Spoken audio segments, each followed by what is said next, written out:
Hello বন্ধুরা, আজকে বানাবো পনির কষা। তো দেখো, তোমরা দেখেই নাও এখানে আমি কী রেডি করে নিয়েছি রান্নার জন্য। আর এখানে কড়াই আমার তেল গরম হয়ে গিয়েছে, তো পনিরগুলো আমি ছেড়ে দিচ্ছি ভাজবো বলে। তো এক পিঠ আমার ভাজা হয়ে গিয়েছে, আরেক পিঠ আমি ভেজে নিচ্ছি।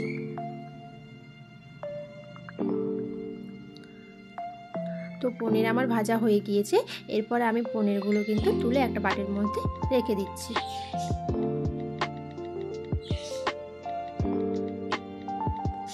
দেখো পনির ভাজা হয়ে গেছে।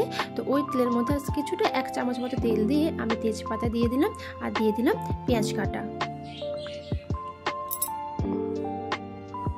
তো পেঁয়াজগুলো আমি ভালো করে ভেজে নেব, বেশি ভাজবো না, মিডিয়াম ভাজবো। এরপর আমি দিয়ে দিচ্ছি রসুন কুচি। রসুন খুব একটা কুচি করিনি, লম্বা লম্বা করে কেটে নিয়েছি, তাহলে রসুনগুলো মুখে পড়লে খাওয়ার সময় বেশ ভালো লাগবে। তো পেঁয়াজ রসুনটা ভাজা হয়ে যাওয়ার পর আমি এবার দিয়ে দিচ্ছি 3-4টা লঙ্কা চেরা, আর দিয়ে দিলাম আদা বাটা। এরপর আমি সব মশলাগুলো ভালো করে ভেজে নেব।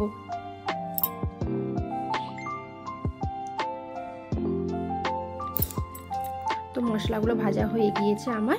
এরপর দিয়ে দিচ্ছি অল্প একটু চিনি, তাতে স্বাদটা আরও ভালো লাগবে। আর আমার একটু সব কিছুতে একটু চিনি দিলে ভালো লাগে। এরপর দিয়ে দেবো টমেটো কুচি। টমেটো কুচিটা আমি ভালো করে সব মশলার সাথে ভেজে নেব।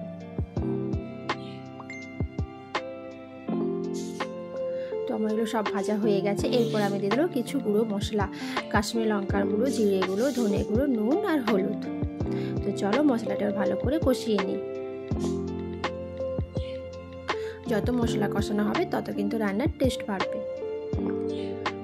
দেখো মশলাটা প্রায় কষানো হয়ে গেছে। এবার আমি মশলার জলটা দিয়ে দিচ্ছি ধুয়ে।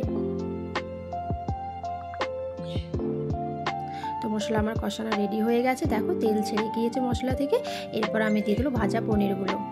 এবার পনিরগুলো কিন্তু ভালো করে মশলার সাথে কষাতে হবে, যাতে প্রত্যেকটা পনিরের মধ্যে মশলাগুলো ভালো করে ঢোকে, তাহলে খেতে কিন্তু ভীষণ ভালো লাগবে। তো চলো আমার কিন্তু পনির কষানো হয়ে গিয়েছে। এরপর আমি দিয়ে দিলাম জল।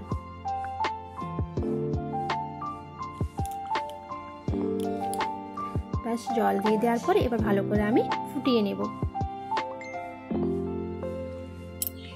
তো দেখো আমার কিন্তু ফুটে উঠেছে।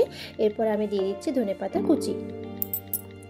তো ব্যাস, আমার তো রেডি হয়ে গেল পনির কষা। তোমরা কিন্তু অবশ্যই জানিও আমার রান্নার ভিডিওটা কেমন লেগেছে আর পনির কষার রেসিপিটা কেমন লেগেছে। Tata, bye bye.